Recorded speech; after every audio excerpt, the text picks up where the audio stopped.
우리가 약할 때 강함 되시는 하나님 아버지 감사합니다.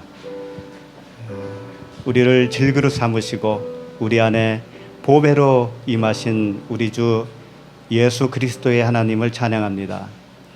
하나님, 이 시간에도 우리를 불러주셨고 우리에게 들려주실 그 말씀이 있음에 주님께 영광을 돌립니다. 오늘도 그 말씀을 통해서 우리가 지음받은 주님의 성전이요, 주님의 보배요, 주님의 아들임을 다시 한번 확인할 수 있는 은혜를 허락하여 주시옵소서. 예수 그리스도 이름으로 기도합니다. 아멘. 하나님 말씀은 창세기 14장 17절부터 24절입니다. 창세기 14장 17절부터 24절까지 한 절씩 교독하겠습니다. 아브라함이 그돌라오멜과 그와 함께한 왕들을 쳐부수고 돌아올 때에 소돔 왕이 사회 골짜기 곧 왕의 골짜기로 나와 그를 영접하였고,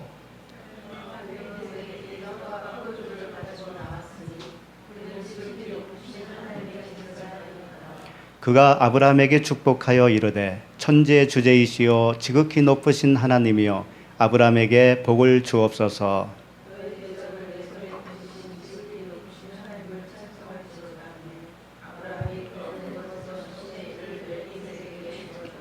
소돔 왕이 아브라함에게 이르되 사람은 내게 보내고 물품은 내가 가지라.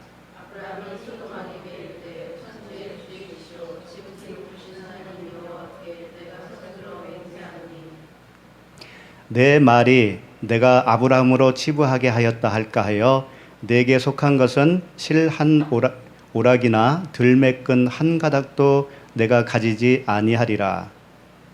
오직 젊은이들이 먹은 것과 나와 동행한 아내과 에스골과 마므레의 분깃을 제할지니 그들이 그 분깃을 가질 것이니라.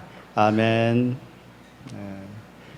오늘 말씀 제목은 11조와 멜기세덱입니다.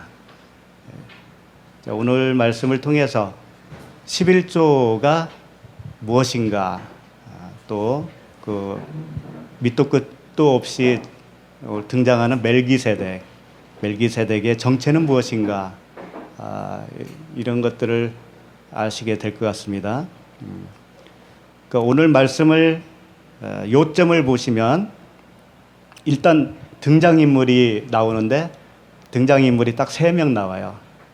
소돔 왕과 멜기세덱, 그 다음에 아브라함이에요.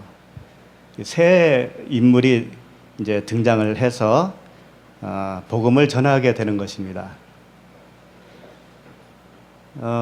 아브라함이 그 사로잡혀간 롯과 또 빼앗겼던 재물과 또 부녀와 친척을 다 찾아왔습니다. 그러니까 롯이 사로잡혀갔잖아요. 그 의미가 뭐라고 그랬어요? 지난주 십자가에 사로잡혔다라고 말씀드렸죠. 그러니까 다 우리 이야기예요. 십자가에 달려서 심판을 받는 겁니다. 그래야 다시 살아날 수가 있어요. 그런 말씀이었죠. 근데 그때 도망쳐 살아나온 자가 있었죠. 그게 누구예요? 소돔 왕이었죠. 사로잡혀야 되는데 잡히지 않고 도망간 거예요, 소돔 왕은. 그러니까 소돔 왕은 롯하고는 관계가 없어요. 아브라함이 구출한 게 아니고 스스로 도망쳐 나온 거예요. 이것은 그 도망쳐서 아브라함에게 와서 알려준 그 도망친 자하고는 다른 거예요. 질이 다른 거예요. 그러니까 소돔 왕은 여기서 어떤 역할을 하냐면 율법의 역할을 하는 거예요.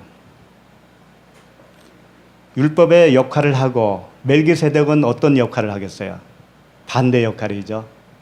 복음적인 진리를 말씀하고 있는 것이죠.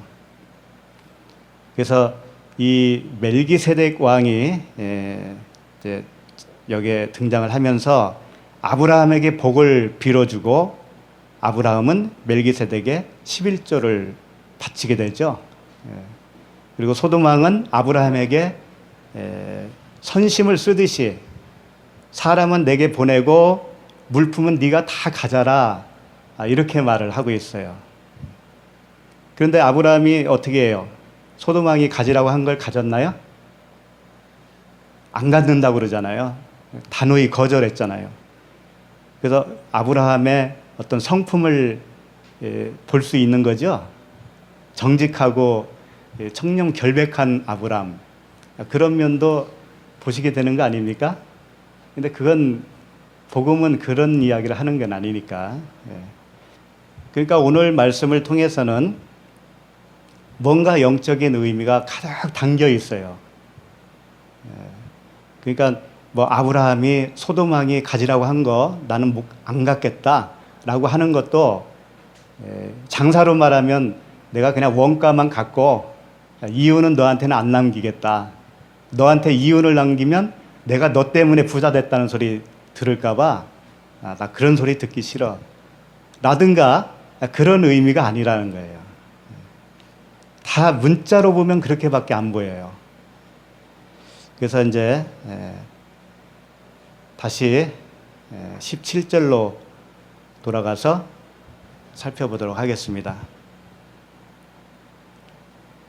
14장 17절 보면 아브라함이 그돌라 오멜과 그와 함께한 왕들을 쳐부수고 돌아올 때에 그랬습니다. 그돌라 오멜과 그 동맹한 왕이 몇 명이에요? 총 4명이죠. 4명의 왕이었죠. 그러니까 그 4명의 왕을 부쉈다라고 하는 의미가 영적으로 어떻게 들리세요? 그게 어떤 말이라고 생각하세요? 그돌라오멜은 십자가로 인도한 말씀이에요. 롯을 십자가로 잡아갔잖아요. 그러니까 그돌라오멜과 동맹한 4명의 왕은 쉽게 말하면 사복음서라고 보면 돼요.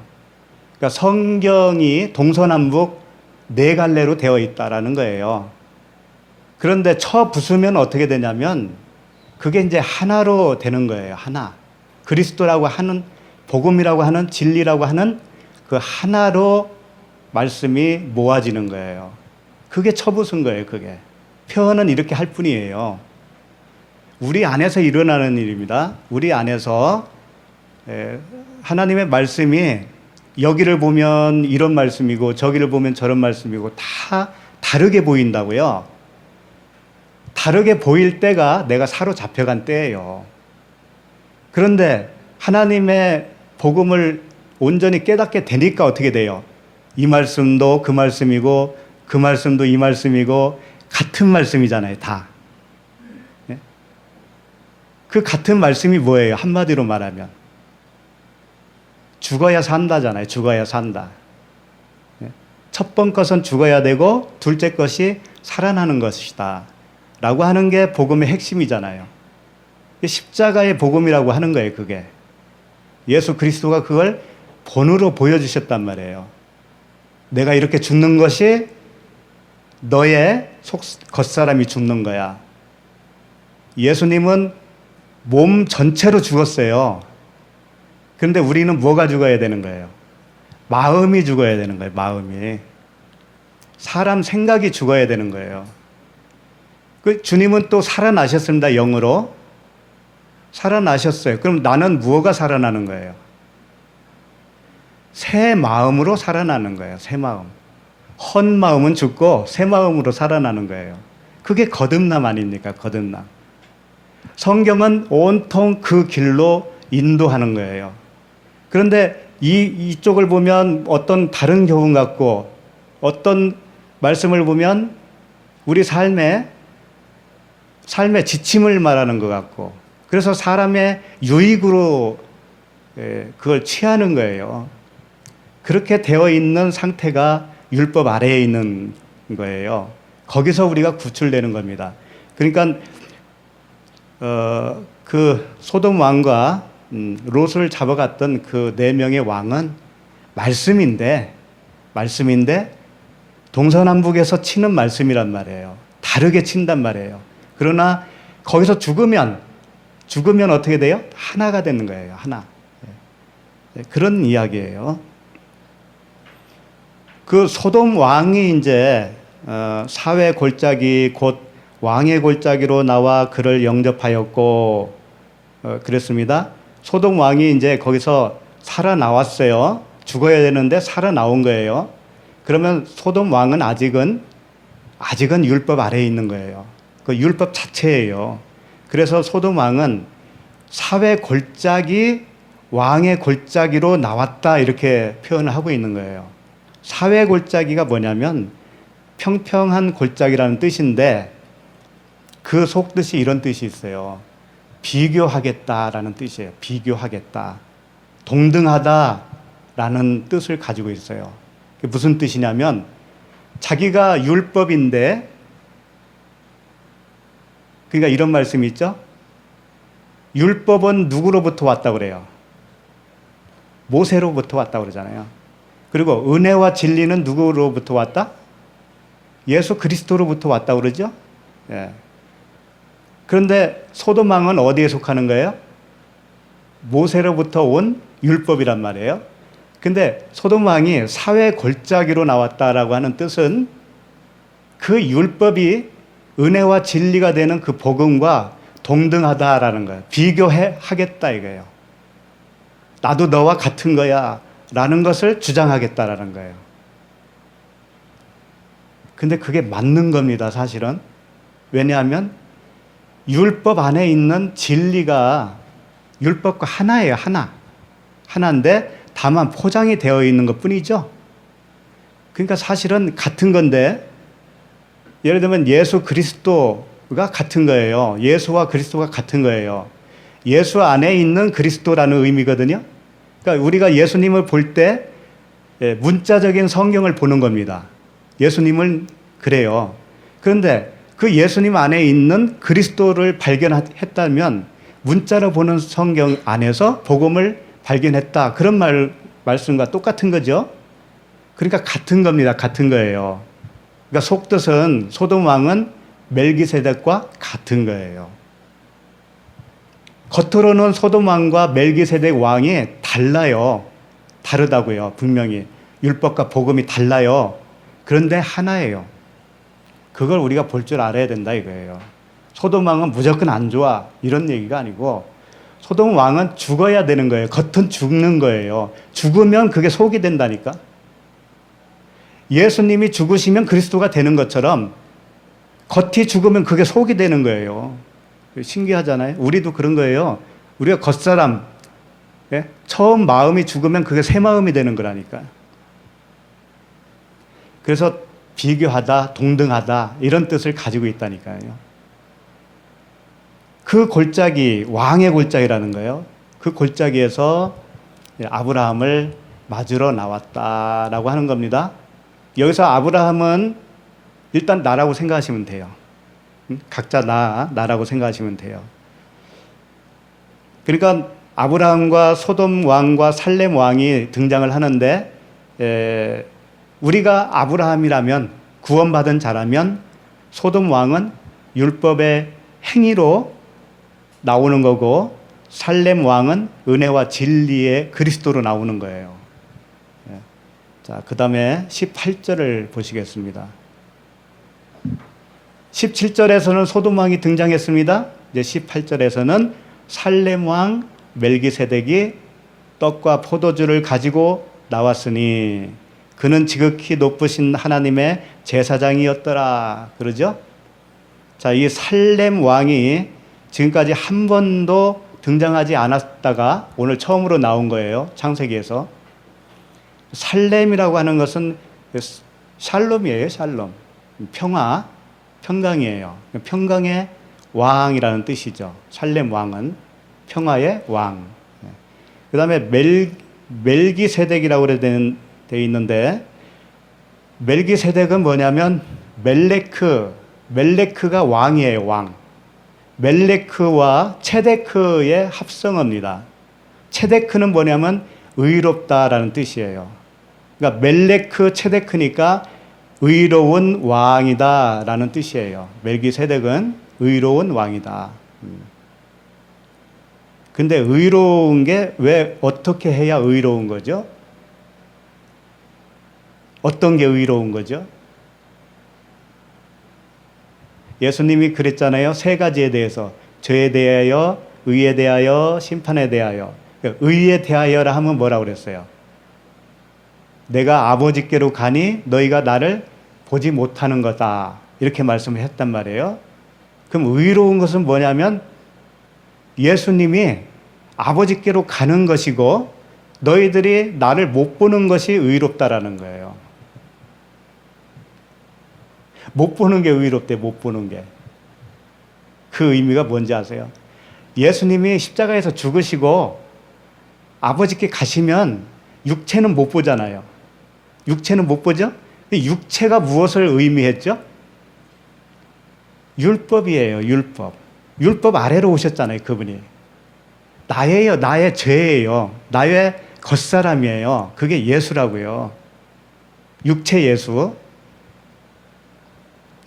그러니까 못 봐야 의롭다라는 것은 뭐냐면 죽어야 의롭다 그런 얘기예요. 똑같은 말씀이에요. 죽어서 이제 안 보여야 돼. 율법이 우리 눈에 안 보여야 된다 이거예요. 그게 의로운 거예요, 그게. 그 의로운 왕이에요. 왕이 뭘 가지고 나왔어요? 떡과 포도주죠. 떡과 포도주. 그러니까 살렘 왕 멜기세덱은 예수 그리스도의 모형이잖아요. 예수 그리스도는 떡과 포도주로 오셨죠. 떡과 포도주로 오셨어요, 그분은. 그래서 주님이 이런 말씀하셨습니다. 내 살을 먹고 내 피를 마시는 자는 영생을 가졌고, 그러죠? 내 살은 뭐냐면 떡이에요. 내 피는 뭐예요? 포도주예요. 그러니까 살과 피를 먹는다. 떡과 포도주를 먹는다. 그런 사람은 영생을 가졌다. 마지막 날에 내가 그를 다시 살리리니 이렇게 말씀하셨다고요. 그러니까 멜기세덱이 가지고 나온 떡과 포도주는 자신을 지금 소개하고 있는 거예요. 나는 이런 존재야 라는 것을 밝히고 있는 거죠. 떡 관원장과 술 관원장 이야기 아시죠? 떡 관원장은 죽어요. 그 다음에 술 관원장은 복귀해요. 다 의미가 있다고요. 떡은 예수 그리스도 생명의 떡으로 오셨는데 그분이 죽음으로 자기를 증언하시는 거예요. 그 예수님의 증언함, 그 증언함이 우리를 목배임 한다라고 요한계시록에 나오죠. 나를 죽이는 말씀이 떡 되시는 그분의 말씀이 나를 죽인다고요. 그러니까 떡과 포도주는 다 말씀이에요. 말씀인데 떡으로 표현할 때는 십자가에서 이렇게 죽어야 된단다라고 하는 것을 가르치는 말씀이 떡의 말씀이에요. 그 말씀을 우리가 받으면 생명이 돼요, 그게. 나는 겉사람이 죽고 새 사람으로 다시 태어나는 거예요. 그 말씀을 들으면. 포도주는 뭐예요? 예수 그리스도 성령으로 오시는 그분을 상징하지 않아요? 그분은 우리를 살려주시는 거예요. 살리는 영으로 오시는 거예요. 그래서 다 말씀이에요. 근데 첫 번째 말씀은 떡의 말씀이고 두 번째 말씀은 포도주의 말씀인 거예요. 죽이고 살리는 거예요. 그래서 그 멜기세덱이 이제 떡과 포도주를 가지고 나왔어요. 나와서 아브라함에게 축복을 합니다. 19절이죠. 19절. 그가 아브라함에게 축복하여 이르되 천지의 주제이시오 지극히 높으신 하나님이요 아브라함에게 복을 주옵소서. 이렇게 아브라함에게 복을 빌었습니다.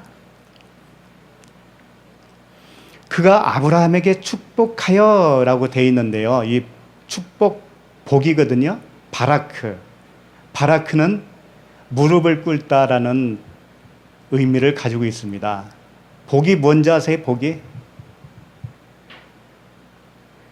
복이 뭐 아파트 100평짜리에서 아주 큰 데서 살고 시집자가 잘 가고 좋은 데 취직하고 이게 복인가요? 성경에서 말하는 복은 영생의 복밖에 없는데 무릎을 꿇는다고 하는 것이 복이라는 거예요. 살렘 왕이 아브라함에게 복을 줬다라는 것은 자기가 무릎을 꿇었다 그런 뜻이라니까요. 살렘 왕이 무릎을 꿇은 거예요. 예수 그리스도가 무릎을 꿇으셨다고요. 어디서 꿇으셨죠? 겟세마네 동산에서. 겟세마네라고 하는 뜻은 기름틀이라는 뜻이에요. 기름틀. 그 기름틀 속으로 예수님이 들어가셔서 무릎을 꿇었다라는 의미는 자기를 짠 거예요. 거기서 자기를 짜면 뭐가 나와요? 기름이 나오죠. 그래서 기름 부음을 받은 자라고 하잖아요.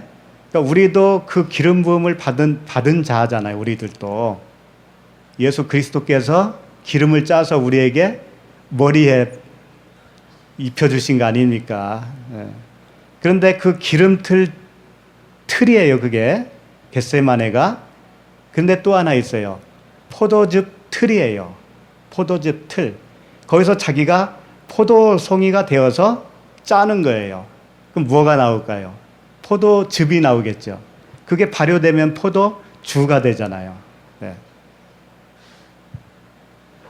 그러니까 복은 예수 그리스도께서 자기가 기름을 짜서 포도즙을 짜서 우리에게 넘겨주는 거예요. 그걸 지금 살렘 왕이 아브라함에게 하신 겁니다. 그러니까 아브라함이 어떤 복을 받은 거예요, 지금? 그 영생의 복을, 그 기름 부음을. 떡과 포도주가 되시는 그분의 은혜를 송두리째 받은 결과가 되겠죠? 예, 그렇게 된 겁니다. 그게 멜기세덱이 아브라함을 축복한 내용이에요. 자기가 죽어서 넘겨준 은혜가 멜기세덱이 아브라함에게 준 축복이에요.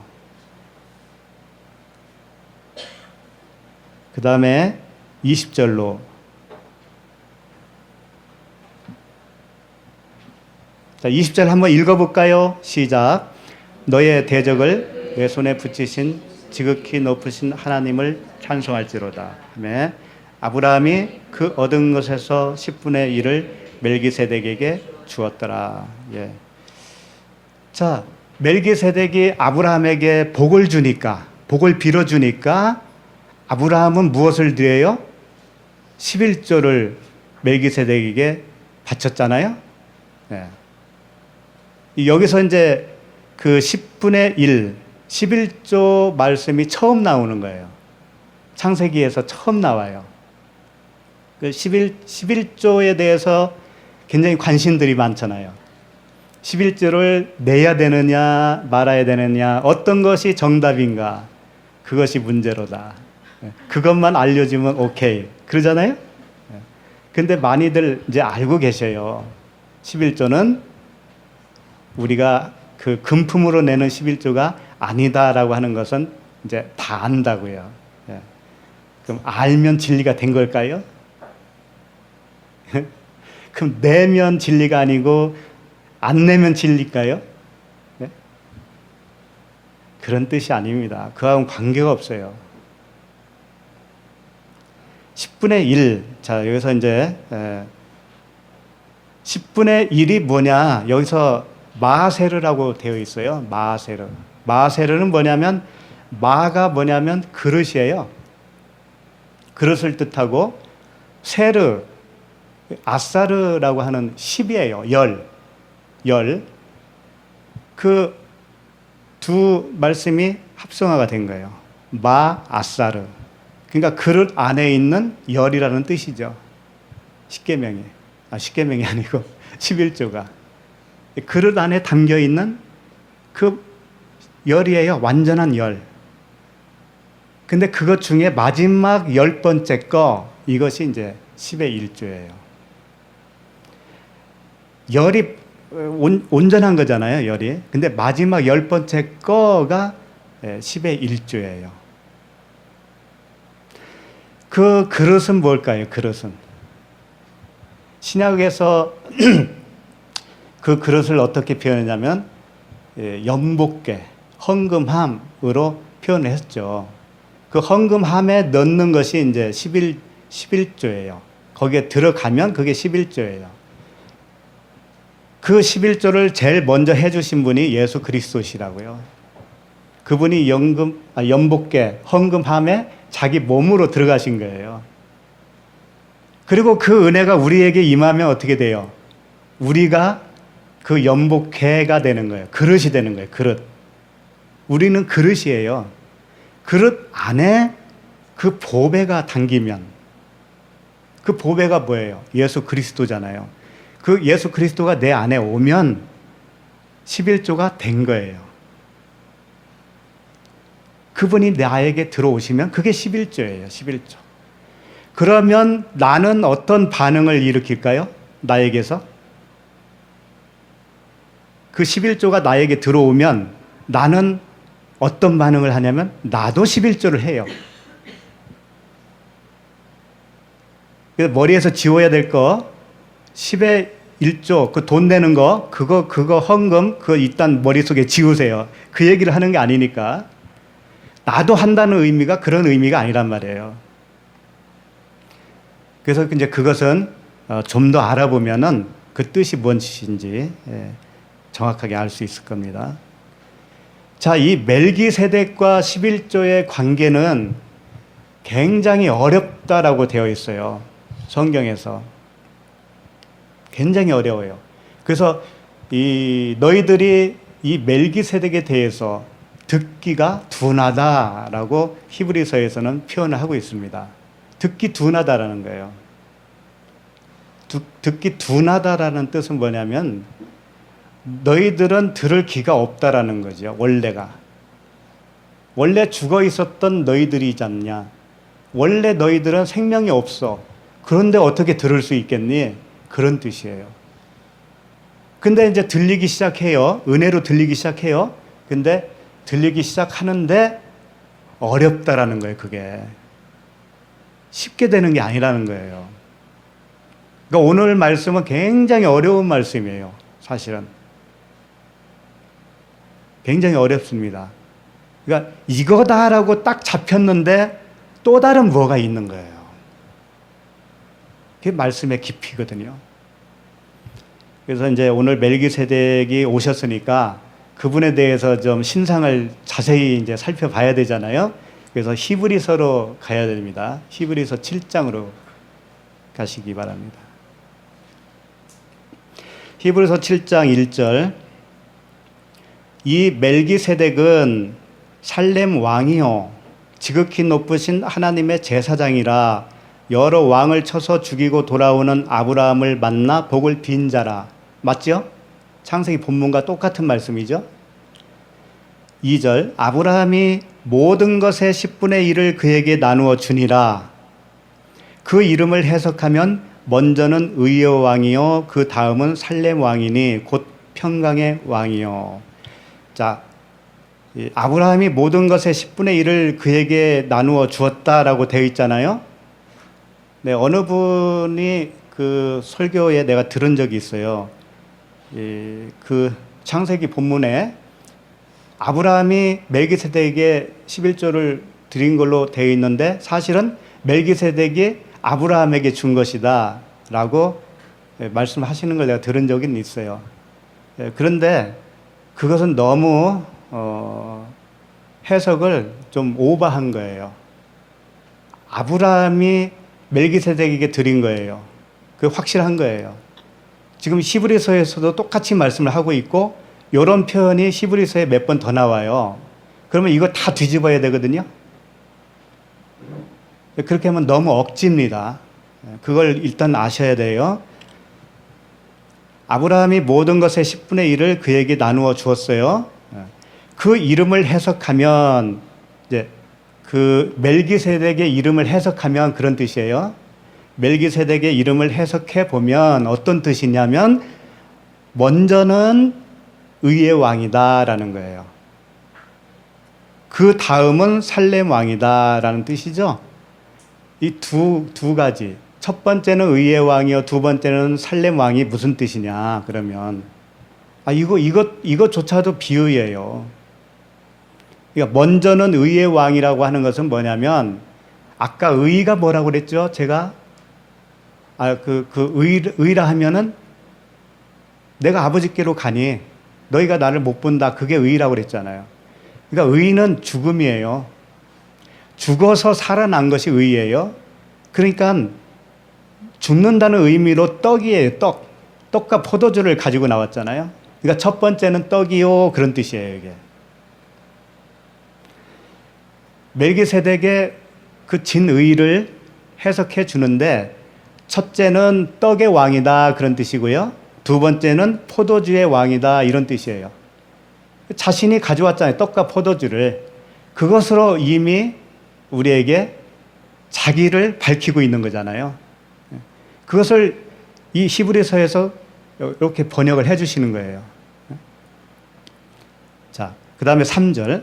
아버지도 없고 어머니도 없고 족보도 없고 시작한 날도 없고 생명의 끝도 없어 하나님의 아들과 닮아서 항상 제사장으로 있느니라. 어머니도 없고 아버지도 없고가 누구겠어요? 일단 사람은 아니겠죠? 하나님 자신을 말씀하고 있는 거죠. 다른 말로 하면 예수 그리스도시여요. 그리스도. 하나님. 그분만 아버지도 없고 어머니도 없고 시작도 없고 끝이 없어요. 그러니까 멜기세덱은 누구다? 예수 그리스도. 하나님 자신을 표현해주는 모형으로 오신 살렘 왕이다라는 뜻이에요. 4절, 지금 히브리서 보고 있습니다. 7장 4절. 이 사람이 얼마나 높은가를 생각해보라. 조상 아브라함도 노량물 중 10분의 1을 그에게 주었느니라. 아브라함도 노량물 중에서 10분의 1을 멜기세덱에게 주었다.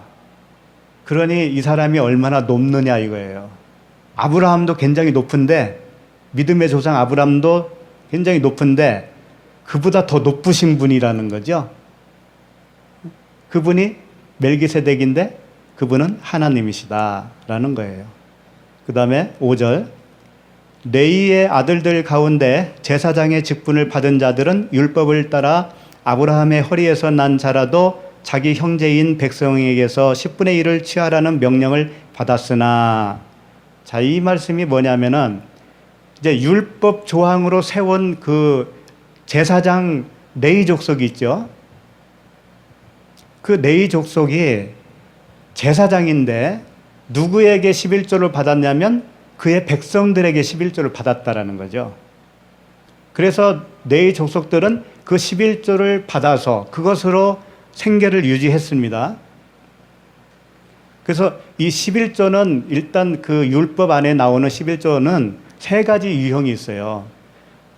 레위 족속들이 살 수 있는 그 생계 유지로서의 11조가 되는 것이고, 또 그 11조를 가지고 백성들과 나눠 먹는 그런 용도로도 쓰고요. 또 하나는 그 11조를 받아서 고아와 과부를 이렇게 보살펴주고 도와주는 그 세 가지 역할이 있습니다. 11조가. 자, 어쨌든 여기서 레위 자손이 갑자기 등장을 하죠. 레위 자손은 뭐냐면, 레위 제사장은 뭐냐면 율법에 따라 세운 사람이에요. 사람. 하나님이 아니고 사람이라는 거예요. 그 사람 제사장도 백성에게서 11조를 받았다라는 말씀을 하고 있는 거죠. 이 말씀을 하는 이유는 뭐냐면 사람 제사장과 멜기세덱과의 비교를 하기 위해서 지금 말씀하시고 있는 거예요. 멜기세덱이라고 하는 제사장이 있고 혈통으로 세워지는 그 레위 제사장이 있다라는 거예요. 이 두 가지를 비교하는 거예요. 그 다음에 이제 6절을 보세요. 레위 족보에 들지 아니한 멜기세덱은, 그랬죠. 멜기세덱은 족보도 없고 시작도 없고 끝도 없고 아버지도 없고 어머니도 없는 분이잖아요. 그 멜기세덱은 네이 족보에 들지 않았다라고 하는 거예요. 그렇죠? 쉽게 말해서 율법 아래에 들어있지 않은 존재다라고 하는 뜻이에요. 멜기세덱은 아브라함에게서 10분의 1을 취하고 약속을 받은 그를 위하여 복을 빌었나니. 그러니까 제사장은 네이 제사장들은 백성에게서 11조를 받았죠. 근데 멜기세덱은 아브라함에게서 11조를 받았다 이거예요. 근데 아브라함에게서 받았다라고 하는 그 아브라함의 존재가 뭐냐면 약속을 받은 자라는 거예요. 그러니까 멜기세덱이라고 하는 하나님은 11조를 누구에게서 받는다? 약속을 가진 백성에게서 받는 것이고, 네이 제사장, 혈통으로 인하여 된 제사장은 육적인 백성에게서 11조를 받는다, 그런 뜻이에요. 그러니까 이게 두 가지 지금 줄기를 계속 설명해 나가고 있는 거예요. 7절. 논란의 여지 없이 낮은 자가 높은 자에게서 축복을 받느니라. 자, 여기 그 논란의 여지 없이라고 하는 것은 높은 자가 낮은 자에게 복을 주면 10의 1조는 낮은 자가 높은 자에게 주게 되어 있다, 그런 뜻이에요. 이게 논란이 없다 이거예요. 그러면서 그 다음 절에 어떻게 말씀을 하고 있냐면 8절, 또 여기는 죽을 자들이 10분의 1을 받으나, 또 여기는이 어디에 누구예요? 네이 족속이에요. 네이 제사장, 사람 제사장이라는 뜻이에요. 또 여기는 죽을 자들이잖아요. 네이 족속은 그냥 사람이니까 죽잖아요. 언젠가는 그 죽을 수밖에 없는 그 제사장은 10분의 1을 받으나, 그 다음에 저기는 그랬어요. 저기는이 뭐냐면 멜기세덱은 그런 뜻이에요. 멜기세덱은 산다고 증거를 얻은 자가 받았느니라. 그러니까 멜기세덱이라고 하는 그 산자가 받았다, 그런 뜻이에요. 이제 그러니까 다시 설명을 하면은 10분의 1을 받은 자는 두 사람이 나오죠. 멜기세덱과 제사장. 근데 멜기세덱은 누구에게 11조를 받냐면 아브라함에게 받고, 네이 족속의 제사장은 자기 백성에게서 받았다라는 거예요. 자, 그 다음에 9절. 또한 10분의 1을 받는 네이도 아브라함으로 말미암아 10분의 1을 바쳤다고 할 수 있나니. 이게 무슨 말씀이냐면 아브라함이 멜기세덱에게 10분의 1을 바쳤단 말이에요. 이것은 네이 족속 제사장도 11조를 멜기세덱에게 바친 것과 다름이 없다, 그런 뜻이에요. 왜 그럴까요? 그 다음 절 이야기, 다음 절 말씀. 이는 멜기세덱이 아브라함을 만날 때에 레이는 이미 자기 조상의 허리에 있었음이라. 이게 어려워요. 그래서 히브리서가 어렵다라는 거예요. 자, 다시 설명할게요. 자, 네이 족속은 누구에게 11조를 받았어요? 자기 백성에게. 그럼 그 백성이 네이 제사장의 허리에 있다라고 표현한 거예요. 허리. 예? 허리 있다라는 것은 자기와 이어서 계속적으로 그 백성이 자기와 똑같은 존재로 태어나는 거예요. 그러니까 네이 제사장의 허리에 있는 백성에게서 11조를 받았는데, 아브라함이 멜기세덱에게 10분의 1을 바쳤을 때는 네이 제사장도 역시 아브라함의 허리에 있었다, 그런 뜻이에요. 그러니까 아브라함의 허리에 네이 제사장이 있었고, 네이 제사장 허리에 백성이 있었단 말이에요. 지금 이게 쫙 이어지죠. 그러니까 아브라함이 멜기세덱에게 10분의 1을 바쳤다고 하는 뜻은 네이 제사장도 11조를 멜기세덱에게 드린 것과 같다라는 뜻이에요. 그러면 전체 누가 다 드린 거예요? 네이 레위 제사장 허리에 있는 백성들까지 다 멜기세덱에게 10분의 1을 드린 것과 같은 거죠. 이해가 가죠. 그러니까 레위 지파에 있는 그 제사장은 10분의 1만 받았잖아요. 자기는 어디다가 드릴 곳이 없잖아요. 10분의 1을. 그랬는데 드린 것과 같다라는 거예요. 왜? 아브라함의 허리에 있기 때문에.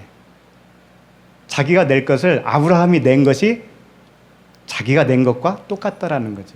똑같은 효력을 가지고 있다라는 거죠. 그렇다면 멜기세덱이 그리스도라면, 예? 멜기세덱이 그리스도라면 멜기세덱은 누구에게 11조를 드린 자예요? 하나님께 드렸을 거 아니에요. 예? 자기가 자기를 하나님께 드렸잖아요. 예수 그리스도. 그러면 우리는 누구의 허리에 있는 거예요? 우리는 예수 그리스도의 허리에 있잖아요. 그러면 나도 드린 것이 돼요, 안 돼요? 나도 드린 것이 되죠. 그러니까 예수 그리스도께서 하나님께 자기 몸으로 11조를 드렸다면 나도 예수 그리스도의 옆구리에 있기 때문에 나도 11조를 드린 거다. 그런 말씀이에요. 아셨죠? 그러니까 내가 드릴 그 11조를 누가 드린 거예요? 예수 그리스도께서 드리신 거라고요. 자, 이제 11절까지 보고요. 히브리서 7장 11절. 레위 계통의 제사 직분으로 말미암아 온전함을 얻을 수 있으면 백성이 그 아래에서 율법을 받았으니 어찌하여 아론의 반차를 따르지 않고 멜기세덱의 반차를 따르는 다른 한 제사장을 세울 필요가 있느냐. 자, 레위 계통의 제사 직분으로 말미암아 온전해질 수 있다면 멜기세덱이라고 하는 또 다른 제사장이 등장할 필요 있느냐, 그런 말씀이죠. 쉽게 말해서 이거예요. 율법으로 구원받을 수 있다면, 그런 말씀이에요. 율법으로 구원받을 수 있다면 예수 그리스도가 올 필요가 있느냐, 이 말씀과 같은 말씀이에요. 그런데 온통 율법 아래에 있잖아요. 그럼 예수 그리스도가 필요 없다는 말과 같은 거라고요. 그런 사람들은. 예수 그리스도가 필요하다고 하는 의미는 오직 은혜로밖에는 구원받을 수 없다라는 고백이잖아요. 그래서 아론의 반차, 멜기세덱의 반차, 이 반차 이야기가 나오죠. 반차가 뭘까요? 반찬이에요? 아론의 반차, 멜기세덱의 반차. 반차라는 뜻은, 이 반은 나눌 반자예요. 한자로 보면 나눌 반자. 이 차는 버금 차자예요. 버금이라고 하는 것은 뭐죠? 그 으뜸의 바로 밑에가 버금이에요. 무엇에 버금 간다, 그런 말씀 하죠. 그러니까 이게 뭐냐면, 이제 한자로 이렇게 했지만, 반차는 탁시스라고 해요. 원어는. 히브리어로 탁시스. 이 무슨 뜻이냐면, 정해진 순서대로 배열하다라는 뜻이에요. 근데 한자로 그 설명한 것도 참 잘했어요. 나눌 반자. 나눌 반자가 뭐냐면, 왜 나눠야 되느냐면, 첫 번 것이 먼저 와야 되고 그 다음에 두 번째 것이 와야 되기 때문에 그래요. 그렇게 나눠가지고 순서를 배열시켜놨다라는 뜻이에요. 반차가. 그러니까 멜기세덱이라고 하는 반차가 있다면, 멜기세덱의 반차를 따라서 한다고 하는 것은 뭐냐면, 멜기세덱이 어떤 순서에 의해서 정해진 그 반열이 있는데, 그 반열대로 내가 복음을 받았다면 나도 구원받은 자가 된다라는 뜻이에요. 그래서 멜기세덱의 순서, 멜기세덱이 정해놓은 그 반열, 계획, 그것을 따라서 우리가 구원받는 거라는 뜻이에요. 그럼 아론의 반차는 뭐냐면, 쉽게 말해서 율법이에요. 아론은 뭐예요? 사람이잖아요. 사람 제사장. 레위 족속에서 아론이 나왔잖아요. 그러니까 아론의 제사장, 아론의 반차는 인간이 세워놓은 혈통적인 그 반열에서 나온 것을 말하는 거예요. 그러니까 율법을 따르는 거예요. 율법을 따르는 거. 이게 아론의 반차다라는 거예요. 그럼 아론의 반차로 가면 안 돼요. 어찌하여 아론의 반차를 따르지 않고 멜기세덱의 반차를 따르는 다른 한 제사장을 세울 필요가 있느냐? 율법으로 될 것 같으면 무엇하러 은혜를 받아야 되겠니? 그냥 행위만 하면 되지. 행위로 가면 되지. 그런 뜻이에요. 행위로는 의롭게 될 인간이 하나도 없다라는 거예요. 자, 12절을 보시겠습니다. 제사 직분이 바뀌었은즉 율법도 반드시 바꾸어지리니. 제사 직분이 바뀌어졌다는 건 뭐냐면 아론의 반차에서 멜기세덱의 반차로 바꿔졌다, 그런 뜻이에요. 모세로부터 온 율법 아래에서 예수 그리스도의 아래, 그 은혜와 진리의 아래로 우리가 바뀌어졌다, 그런 뜻이에요. 13절, 이것은 한 사람도 제단 일을 받들지 않는 다른 지파에 속한 자를 가리켜 말한 것이다.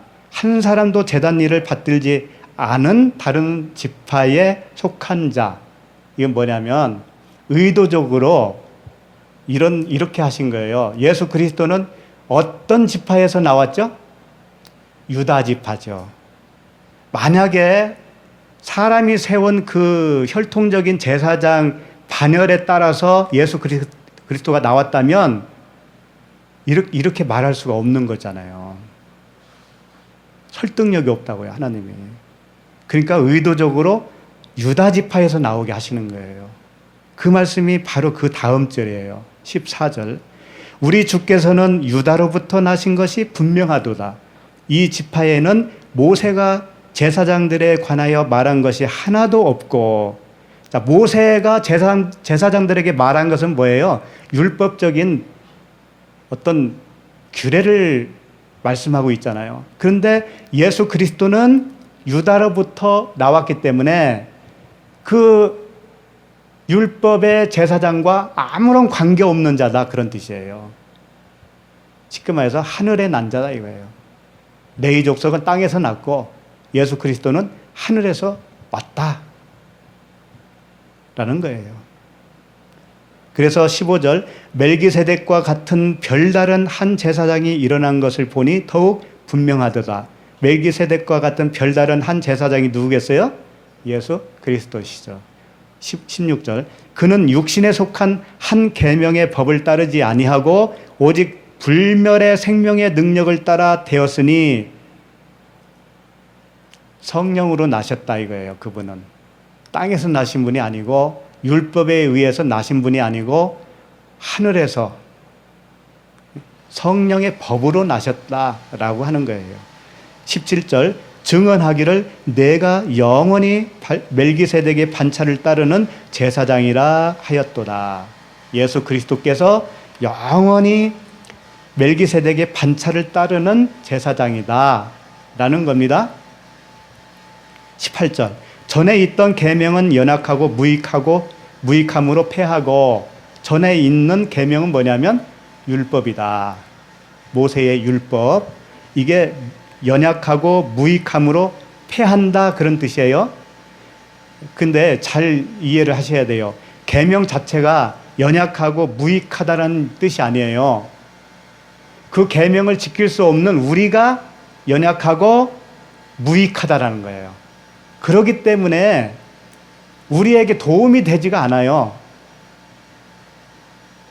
우리를 연약하고 무익한 존재라는 것을 깨닫게만 해주는 것이 뭐다? 율법이다. 그래서 그렇게 하고 난 다음에는 폐기 처분을 하는 거예요. 19절, 율법은 아무것도 온전하게 못할지라 그러잖아요. 우리를 생명으로 태어나게 하지는 못해요. 율법은. 내가 연약하고 무익한 종이구나, 내가 죄인이구나 라고 하는 것을 알게 해주는 역할이 뭐예요? 율법이에요. 그게 내의 제사장의 역할이었다, 그런 뜻이에요. 쉽게 말하면. 이에 더 좋은 소망이 생기니 이것으로 우리가 하나님께 가까이 가느니라. 예. 여기까지가 이제 히브리서에서 멜기세덱과 11조에 관한 말씀을 하신 겁니다. 그 히브리서 5장에 나와요. 5장에 나오는데 듣기에 둔하다 그런 거, 우리 보고 듣기에 둔하다. 이렇게 말씀을 드렸어도 듣기 둔한 거예요, 우리가. 무슨 뜻일까? 아직도 아리까리하네. 이런 상태에 있는 분들이 많은 거예요. 그래서 어려운 거예요. 그러니까 자꾸 들어야죠. 이제 11조에 대해서 이제 멜기세덱은 이제 확실히 아셨죠? 11조에 대해서 조금 오해할 만한 소지가 있는 말씀을 한 군데 보고 마치는 건 아니고 좀 더 볼 게 있어요. 말라기 3장 7절이에요. 그 유명한 말씀이죠. 11조에 관한 말씀. 말라기 3장 7절. 뭐 이미 다 알고 오셨을 것이라 믿고요. 간단하게 살펴보도록 하겠습니다. 말라기 3장 7절에 보면 만군의 여호와가 이르노라. 너희 조상들의 날로부터 너희가 나의 규례를 떠나 지키지 아니하였도다. 그런즉 내게로 돌아오라. 그리하면 나도 너희에게로 돌아가리라 하였더니 너희가 이르기를 우리가 어떻게 하여야 돌아가리이까 하는도다. 여호와 하나님께서 이스라엘 백성에게 뭐라고 말씀하시냐면 내가 지키라고 하는 규례들을 너는 지키지 않았고 나에게서 떠났다라고 하시는 거예요. 나에게서 너희들은 나와 관계가 없는 자들이 되었다, 그런 뜻이죠. 그러니까 그들이 뭐라고 반문하냐면 어떻게 하면 우리가 돌아갈 수 있나이까. 그러니까 주님이 떠나갔으니까 나에게 돌아오라 라고 하니까 어떻게 하면 돌아가게 되는 것입니까? 라는 거죠. 그러니까 주님이 자기를 떠난 자가 돌아오는 것이 어떤 방법인가를 가르쳐 주기 위한 거예요, 이 말씀이. 그러면 이제 먼저 떠났다라고 하는 그 의미가 뭔지를 알아야 돼요. 이 백성들은 자기네들은 한 번도 하나님을 떠났다라고 생각한 적이 없는 사람들이거든요. 그리고 11조도 잘 했던 분들이란 말이에요. 이분들은 규례를 또 잘 지켰단 말이에요. 그들은 율법 사회니까 삶 자체가 율법이거든요. 그런데 어떻게 그걸 안 지켰다고 말할 수가 있겠어요? 그런데 하나님은 규례를 안 지켰다고 하는 거예요. 하나님이 볼 때는 너희들이 그렇게 열심히 율법을 지키지만 나를 떠난 거다라는 거예요. 왜 그럴까요? 그 규례와 율법 모든 조항들이 의미하고 있는 어떤 뜻이 있는데 너희들이 그 뜻은 모른다 이거예요. 뜻은 모르고 행위로만 하고 있다라는 거예요. 행위로만. 그러니까 오늘 11조 이야기 나왔으니까 11조의 그 진짜 의미를 모르고 11조를 드리잖아요. 하나님께 계속 돈으로 드리잖아요. 그러면 그게 하나님을 떠난 거라는 거예요. 무서운 말씀이잖아요. 그러니까 그걸 가르쳐 주시는 거예요. 이제 8절, 3장 8절. 사람이 어찌 하나님의 것을 도둑질하겠느냐? 그러나 너희는 나의 것을 도둑질하고도 말하기를 우리가 어떻게 주의 것을 도둑질하였나이까 하는도다. 이는 곧 11조와 봉헌물이라. 자, 하나님은 너희들이 하나님의 것을 도둑질할 수 없는데 하나님의 것을 도둑질했구나 라고 선포를 하시는 거예요. 근데 여기서 하나님의 것이라고 표현되어 있지만 원어에 보면 그렇게 안 되어 있어요. 엘로힘 되어 있어요. 그러니까 아담, 엘로힘 이렇게 되어 있다고. 사람이 하나님을 이렇게 되어 있다고요. 사람이 하나님을 뭘 어떻게 했다고요? 도둑질했다 이거예요. 사람이 하나님을 도둑질할 수 있어요? 없는데 너희들은 지금 하고 있다라는 거지. 그 다음 말씀이 그러나 너희는 나의 것이라 했는데 이것도 나를이에요. 나를 도둑질하고도 말하기를 우리가 어떻게 주님을 도둑질했습니까? 라는 거죠. 그랬더니 이는 곧 11조와 헌물이다. 그러니까 11조와 헌물을 도둑질한 것이 하나님을 도둑질한 것이다 라는 뜻이에요. 11조와 헌물을 도둑질한 것. 근데 이들은 11조와 헌물을 잘 드렸거든요. 도둑질 안 했잖아요. 그런데 도둑질 했다라는 의미는 뭘까요? 그렇게 드리면서도 그 의미를 모르는 거예요. 그 뜻을 모르는 거예요. 뜻을 모르는 것이, 하나님의 말씀을 못 알아들은 것이 하나님을 도둑질한 거예요. 그 도둑질한 하나님은 뭐겠어요? 우상이죠. 그 얘기는. 그 얘기는 우상이에요. 하나님이 도둑질했으니까. 그러니까 11조를 드리면서 이렇게 드렸으니까 복 주겠지 라고 생각하면서 계속 지금도 드리는 분들이 많이 있잖아요. 그런 분들은 하나님을 도둑질하고 그 복 주겠지라고 생각하는 그 하나님이 우상인 거예요. 안 그래? 맞죠? 네. 도둑질 하겠느냐 하면서 11조와 봉헌물이다 그랬습니다. 이 11조는 마세르, 아까 똑같은 단어고요. 봉헌물이 뭐냐면 테루마라고 되어 있는데, 이건 뭐냐면 민수기 15장 20절에 읽어드립니다. 너희의 처음 익은 곡식 가루떡을 거제로 타작마당에 거제같이 드리라, 이렇게 되어 있어요. 거제같이 드리라. 거제는 뭐냐면 이게 위로 올리는 거예요. 손으로. 올릴 거자니까 올려서 하나님께 드리는 거예요. 이 거제가 바로 테루마예요. 봉헌물이다 라고 여기서 표현을 했지만 이 거제예요. 거제는 뭘로 만드냐면 곡식으로 만들어요. 곡식 가루로 떡을 만들어서 하나님께 드리는 거예요. 떡 하면은 아시죠? 떡과 포도주, 그 떡이에요. 그 떡으로 드리는 거예요. 그러니까 11조와 그 거제물, 떡, 그것을 너희들은 안 드렸다 이거예요. 안 드렸다. 그 예수 그리스도의 죽어서 주신 그 의로움 있잖아요. 십자가에 죽어서 우리에게 넘겨주신 그 의로움, 그것을 너희들은 모른다 이거예요. 그 뜻을 모르고 있다라는 거예요. 그것이 11조인데 하나님 자신이 죽으시고 우리에게 은혜를 주신 것이 11조인데 그것을 너희들은 모르는구나. 그리고 그 떡 대신은 예수 그리스도, 떡의 의미를 모르는구나. 그러니 너희들은 11조를 도둑질한 것이고 그게 하나님을 도둑질한 것이다 라고 하는 거예요. 9절 말씀, 지금 말라기 보고 있습니다. 말라기 3장 9절. 너희 곧 온 나라가 나의 것을 도둑질하였으므로 너희가 저주를 받았느니라. 도둑질했기 때문에 저주를 받은 것이 아니고 도둑질한 그 상태가 저주에 있는 상태다, 그런 뜻이에요. 그러니까 저주라고 하는 것은 뭐냐면 말귀를 못 알아들은 것이 저주예요.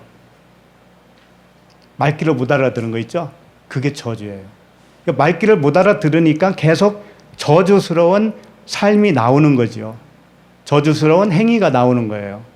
그 다음에 10절. 만군의 여호와가 이르노라. 너희의 온전한 11조를 창고에 들여 나의 집에 양식이 있게 하고 그것으로 나를 시험하여 내가 하늘 문을 열고 너희에게 복을 쌓을 곳이 없도록 붙지 아니하나 보라. 이제 드디어 이 11조를 해서 복을 받는지 안 받는지 시험해봐라 라고 하잖아요. 네. 그래서 여기에 다 속아 넘어가는 거 아닙니까? 그렇죠? 그러니까 만군의 여호와가 이르노라. 너희의 온전한 11조를 창고, 이렇게 되어 있는데, 이제 창은 뭐냐면 오차르, 보물 창고라는 얘기예요. 보물 창고. 고는 이제 바이트, 집이라는 뜻이에요. 그러니까 창고는 뭐냐면 보물이 담길 집을 말하고 있죠. 우리가 보배로운 뭐예요? 우리가 그릇인데 보배로운 보물을 담은 그릇이에요, 우리가. 그게 창고예요, 창고. 그러면 온전한 11조가 창고에 있게 하는 건 뭘까요? 그 말씀, 예수 그리스도의 그 생명의 말씀이 나에게 당기면, 나에게 들어오면 그게 창고에 쌓은 거예요. 그 창고에 들여 양식이 있게 한 거라고요. 그 자체가. 그러니까 말귀로 말하면 뭐예요? 말귀를 알아들으면 그 보물이 나에게 다 들어오는 거죠. 말귀를 못 알아들으면 창고가 다 비는 거예요. 네? 무슨 뜻인지 알겠죠? 네. 그렇게 되면 내가 하늘 문을 열고 너희에게 쌓을 복을 쌓을 곳이 없도록 붙지 아니하나 보라라고 하는 것은, 하늘 문을 연다라는 뜻은 우리의 길을 열어주겠다라는 거예요. 눈과 귀를 계속 열어줘서 그 말씀의 양식이 계속 들어오는 거예요. 그렇게 되지 않나 한번 봐라, 그런 뜻이죠. 그렇게 되고 있지 않습니까? 네, 그렇죠? 그런데 이제 11조에 대해서 태클을 거는 말씀 중에 하나가 신약 성경에 있죠. 예수님이 그랬잖아. 이것도 행하고 저것도 버리지 말라 그랬잖아요. 그러니까 이것도 행하고 하니까는 11조도 행하고 저것도 버리지 마라라고 하는 건 뭐라고 생각하냐면, 그 11조의 정신을 버리지 말아라, 이렇게 생각을 한다고요. 그 말씀이 마태복음 23장 23절입니다.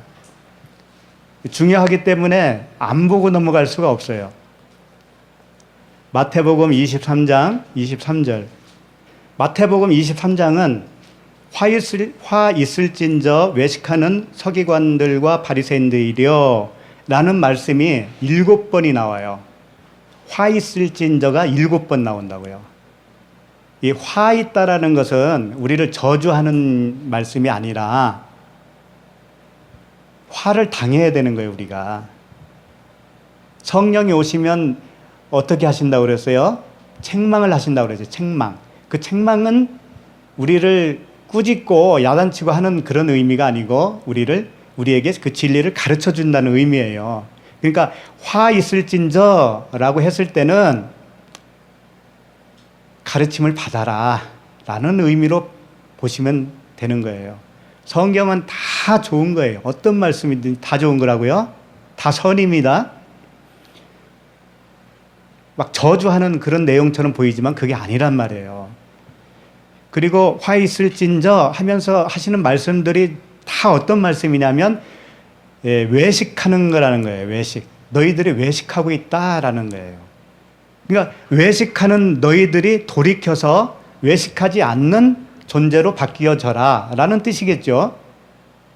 그 중에서 오늘 저 23절은 이제 네 번째 화 있을진저에 이제 속한 거예요. 이게 다 볼 수 없으니까 이 부분만 보려고 합니다. 23절, 화 있을진저 외식하는 서기관들과 바리새인들이여 너희가 박하와 회향과 근체의 11조는 들이되 율법에 더 중한 바 정의와 긍휼과 믿음은 버렸도다. 그러나 이것도 행하고 저것도 버리지 말아야 할지니라. 유명한 말씀이잖아요. 자, 외식이라고 하는 것은 유선자라는 뜻이에요. 쉽게 말해서. 그러니까 알맹이는 없고 겉에 껍데기 형식만 있다라는 뜻이죠. 연기자라고 하는 의미로도 사용을 해요. 외식하는 거죠. 위선자. 그리고 11조를 너희들이 한다 이거죠. 근데 무엇으로 했냐면 박하와 회향과 근체로 했다라는 거죠. 박하와 회향과 근체가 뭘까요? 이것은 이렇게 보시면 됩니다. 이게 삼박자로 나온 거 있잖아요. 성경에 삼박자 나오는 것은 다 같은 의미라고 하는 것을 일단 아시면 유익합니다. 삼박자. 박하는 단맛을 내는 나무 이렇게 되어 있어요. 그 다음에 회향은 아네돈이라고 하는 건데, 이 향식료로 쓰는 그런 식물이에요. 향료로 쓰는 거. 그 다음에 근체는 뭐냐면 구민초라고도 해요. 그래서 약초로 쓰는 거예요. 약초. 그럼 무엇 세 가지가 떠오르지 않아요? 이렇게 되면? 네? 그 예수님이 태어나셨을 때 동방 박사들이 가져온 거 있죠? 세 가지. 그거와 같은 거라고 이게. 의미가 같다고. 의미가 같은 물질이 아니고. 마태복음 2장 11절 읽어드립니다. 집에 들어가 아기와, 예수님이죠?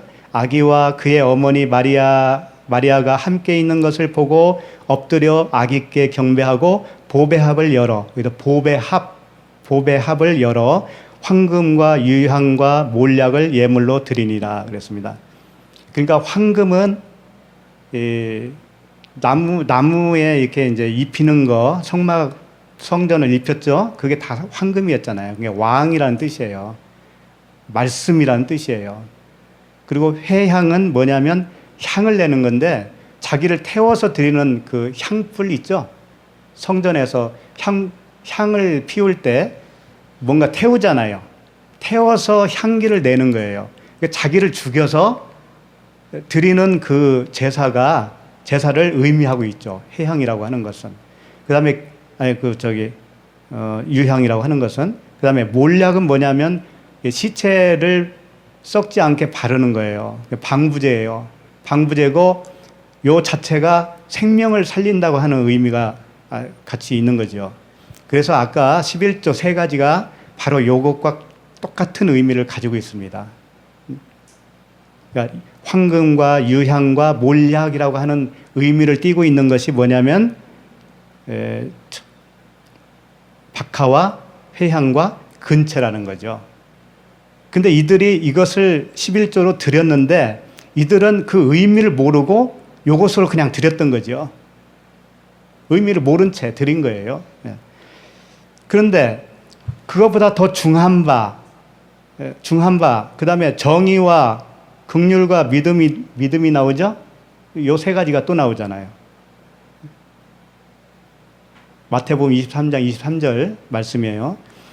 그러니까 박하와 회향과 근체의 11조는 드리되 율법에 더 중한 바 정의와 긍휼과 믿음은 버렸도다. 이 정의와 긍휼과 믿음, 이 세 가지가 뭐냐 이거예요.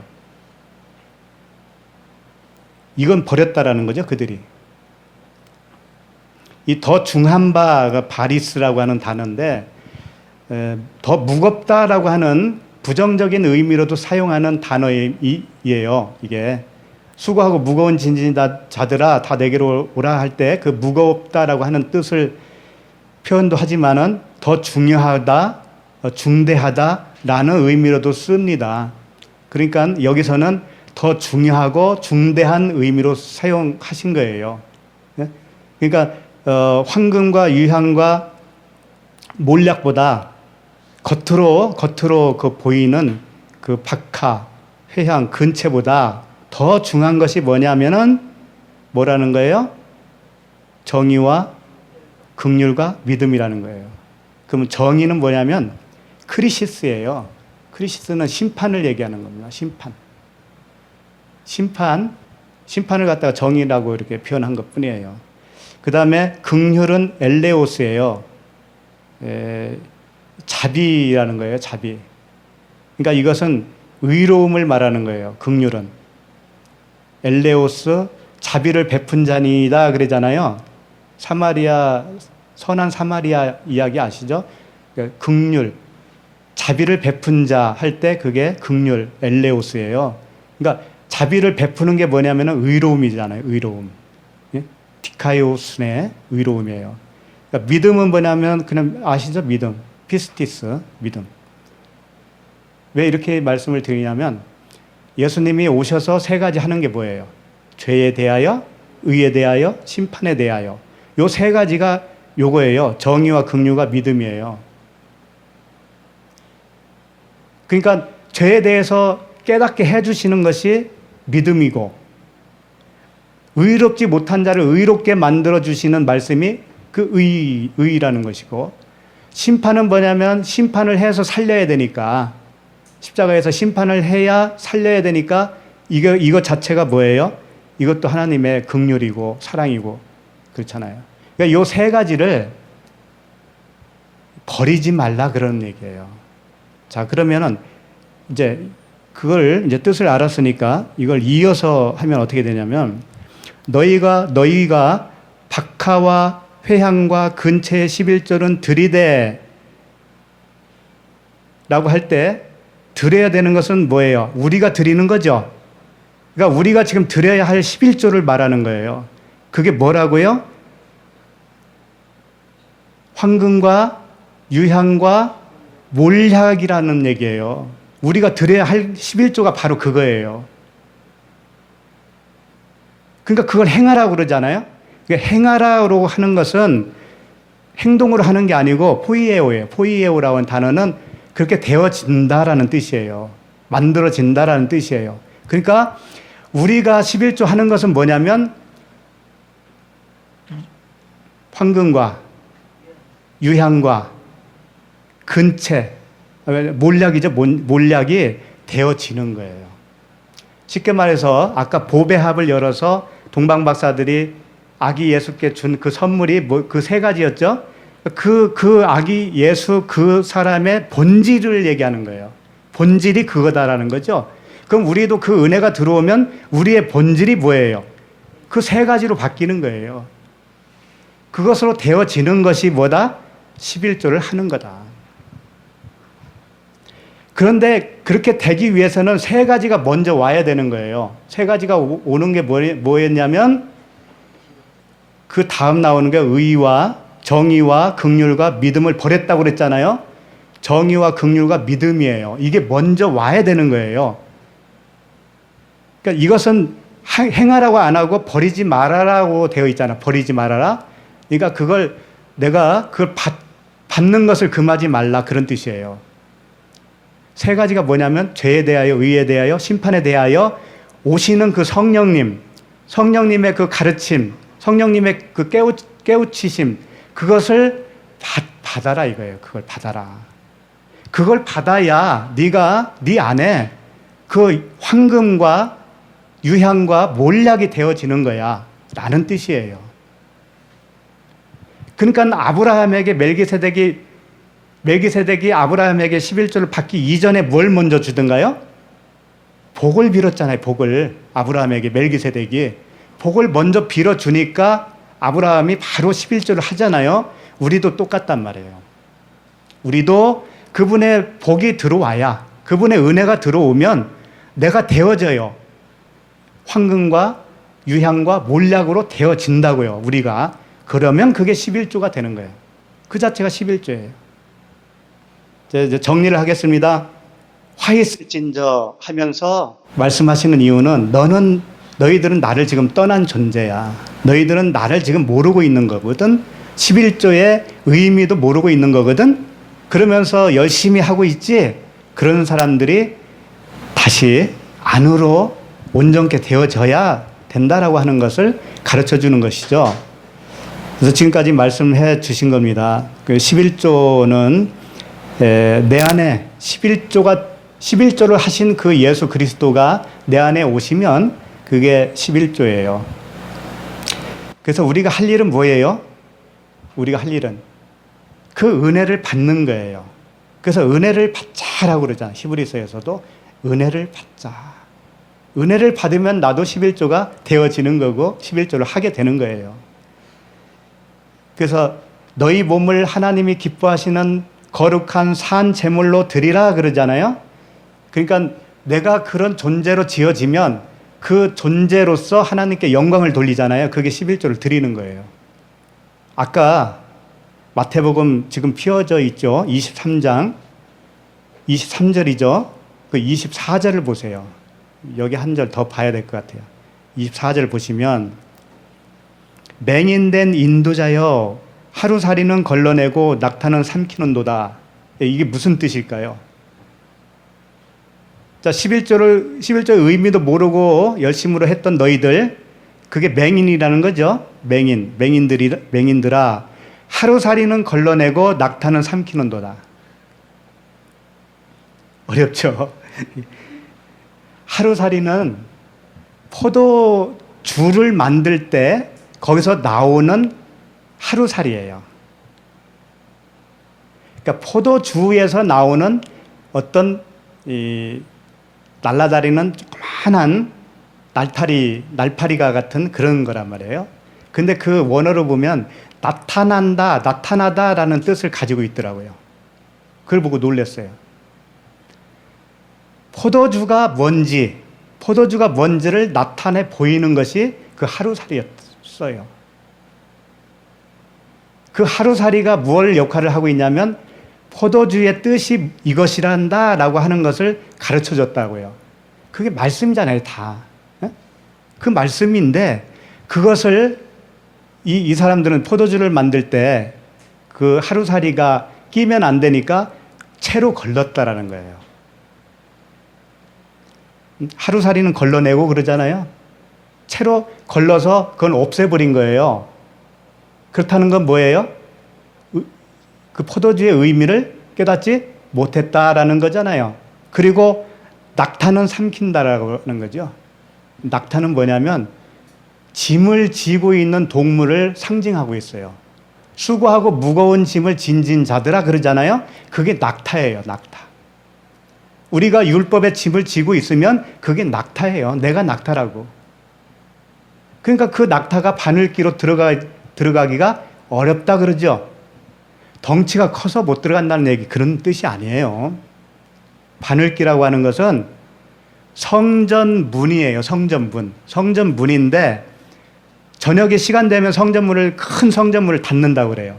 그리고 거기서 일하는 사람이 또 출입을 해야 되니까 속된 말로 이렇게 개구멍 있죠.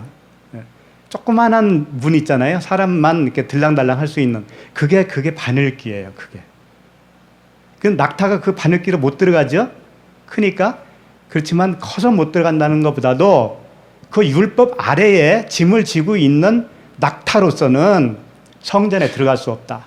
참된 성전에 들어갈 수 없다. 그런 뜻이라고 이게. 그러니까 낙타를 삼켰다라는 것은 하루살이, 포도주의 의미를 깨닫게 해주는 그 말씀을 걸러내버리면 그것이 곧 낙타를 삼킨 것이다 라는 거예요. 복음을 모르면 율법 아래에 갇혀 있어서 무거운 짐을 지고 있는 상황이 된다라고 하는 거예요. 다 그런 말씀이에요. 이제 마지막 창세기 14장으로 가세요. 아직 거기 끝나지 않은 부분이 있습니다. 14장 21절 안 했죠? 소돔 왕이 아브라함에게 이르되 사람은 내게 보내고 물품은 내가 가지라. 이제 소돔 왕이 이제 하는 말이에요. 아까는 멜기세덱이 얘기했죠? 멜기세덱은 뭐예요? 아브라함에게 복을 줬잖아요. 복을 주고 11조를 받았어요. 그런 내용이었는데 소돔 왕은 아브라함에게 복을 주는데 선심을 쓰는 거예요. 어떤 복을 주냐면 사람은 내게 보내고 물품은 네가 가져라. 이제 물품을 가져라. 이 물품이 이제 주는 복이에요. 소돔 왕이 주는 복이에요. 그러면 뭔지 뻔하잖아요. 사람은 뭐냐면 율법 아래에 있는 사람들이에요. 소돔 왕에 속해 있는 사람들이잖아요. 예? 율법 아래에 있는 자들. 그러면 물품은 뭐냐면 그들이 쓰고 있는 물품일 거 아니에요? 그럼 율법의 행위를 말하는 거예요. 행위. 율법의 행위를 가지라는 거예요. 아브라함에게. 그러니까 아브라함이 그걸 가질 수 있나요? 아브라함이 그래서 대답을 하는 거죠. 22절. 아브라함이 소돔 왕에게 이르되 천지의 주제이시오 지극히 높으신 하나님 여호와께 내가 손을 들어 맹세하노니, 네? 결단코 그럴 수 없다. 지극히 높으신 하나님 여호와께 내가 손을 들어 맹세한다라는 것은 하나님의 사람으로서 그런 거예요. 하나님의 사람으로서, 네? 하나님의 자녀로서 내가 그럴 수 없다라는 거죠. 23절. 내 말이 내가 아브라함으로 치부하게 하였다 할까 하여 내게 속한 것은 실 한 오락이나 들매끈 한 가닥도 내가 가지지 아니하리라 그랬습니다. 아브라함은 사람뿐만이 아니고 그 물품까지도 너에게 다 줄 거다. 나는 안 갖는다. 하나도 안 갖겠다. 그런 말이잖아요. 근데 이제 여기에 이제 치부하게 하였다 할까가 있어요. 치부하게 하였다. 이건 뭐냐면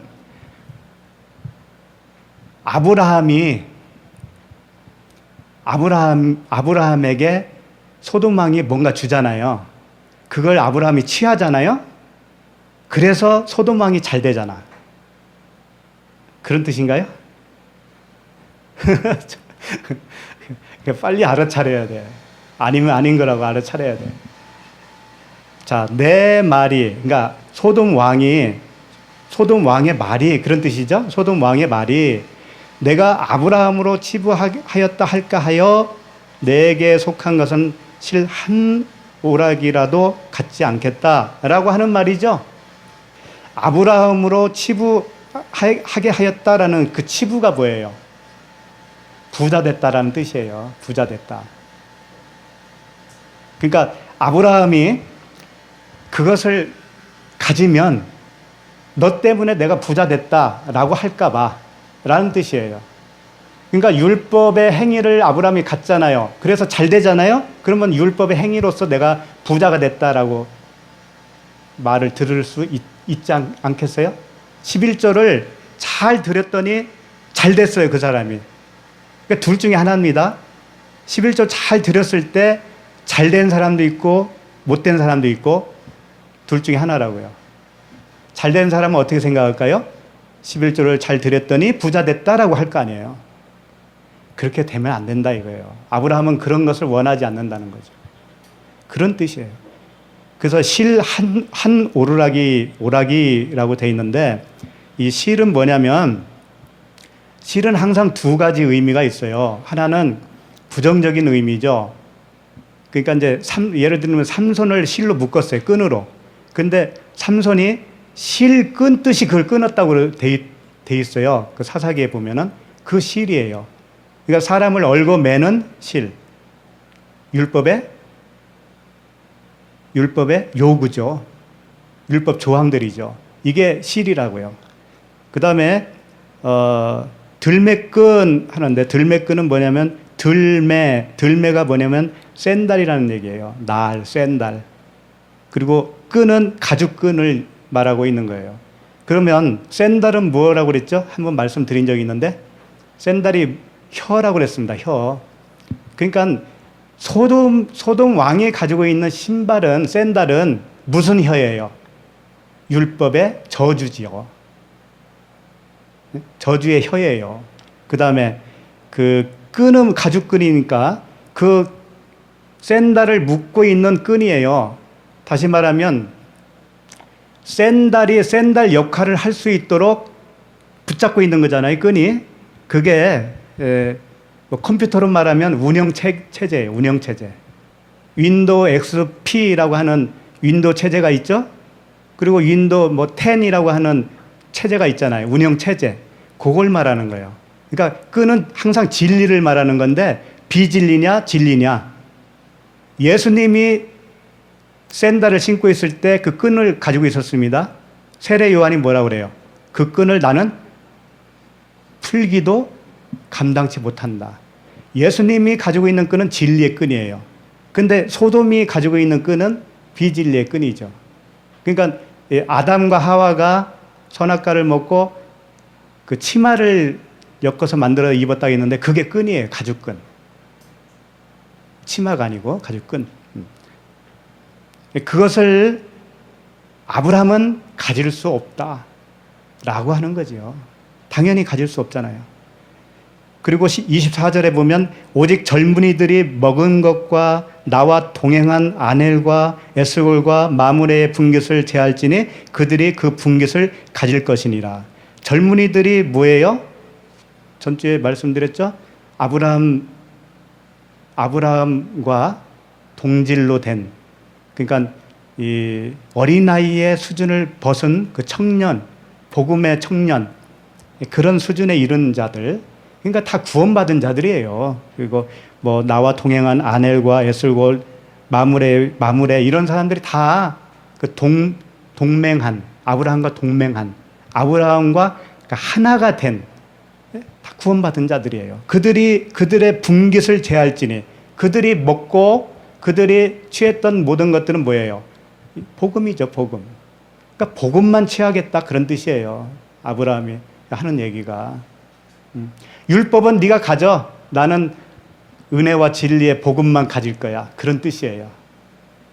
그러니까 우리 모두가 아브라함처럼 이렇게 담대히 아닌 것은 아니고 소돔 왕에게 줄 것은 줘버리고 멜기세덱에게 줄 건 주고 그렇게 해야 되는 거예요. 그러니까 11조라는 것은 뭐냐면 일단 먼저 11조를 하신 예수 그리스도께서 내 안에 들어오시면 나도 11조를 하게 되는데 어떻게 하게 되냐면 이렇게 돼요. 두랬던 여인이 연복계에 두랫돈을 넣었어요. 그때 예수님이 뭐라 했냐면 생활비 전부를 냈다고 그랬단 말이에요. 그러니까 이렇게 되는 거예요. 은혜를 받잖아요. 그러면 11조가 이미 들어와요, 우리 안에. 그러면 나는 어떻게 고백이 되냐면 나는 아무것도 아니군요. 라고 하는 거예요. 나는 죄인이군요. 내가 할 것은 아무것도 없군요. 나의 의의는 내세울 것이 아무것도 없군요. 이게 나의 모든 소유잖아요. 나의 의, 나의 자존심, 나의 어떤 뛰어남, 나의 생각들, 내가 자신하고 있는 것들, 이 모든 것들이 내 생활비란 말이에요. 내 생활비. 그것을 연복계에 다 넣는 거예요. 그게 두렛돈인데 고드란테스라고 그러는 거예요. 마지막 하나예요. 에스카토스는 마지막 한 개. 그 남은 거 고드란테스, 그거 하나. 그것을 드리는 거예요. 그게 11조를 드리는 거라고요. 우리가 드리는 11조는. 내가 아무것도 아닙니다. 라고 하는 고백이 나의 11조란 말이에요. 그러니까 우리가 11조를 안 하는 게 아닙니다. 11조를 하는 거예요. 하는데 무슨 11조예요? 내가 아무것도 아니구나. 나는 할 수 없는 것이구나. 그거 깨닫는 것이 11조예요. 내가 하는 것은. 항상 십자가로 가야 되는 거예요. 그래서 아무것도 할 수 없지만 그 고백이 나와야 되는 거죠. 그렇게 하나님의 은혜를 멜기세덱으로부터 먼저 복을 받고 아브라함처럼 나의 고백, 그 아브라함이 드린 그 11조가 뭐냐면요, 이거예요. 하나님이 너에게 그 전쟁에 원수들을 쳐볼 수 있는 것은 하나님의 붙여줬다 그러잖아요. 그 원수들을 붙여줬다. 그 이야기는 뭐냐면 아브라함의 능력으로 그걸 한 것이 아니고 오직 하나님의 능력으로 원수들을 쳐부셨다. 그런 뜻이잖아요. 그 고백을 드린 거라고요. 아브라함이. 아, 그렇구나. 내가 얻은 모든 것들이 다 주님의 은혜였구나. 라고 하는 거예요. 그게 자기 소유의 10분의 1을 드렸다는 의미라고요. 그게. 너무 자기를 자신만만하면 안 돼요. 내가 다 할 수 있을 것처럼 생각해서도 안 돼요. 또 상황이 안 된다고 해서 비관할 것도 없어요. 다 주님의 은혜요. 주님의 이끄심으로 되어진다고 하는 것을 고백하는 게 참된 11조 생활을 하는 사람의 모습이에요.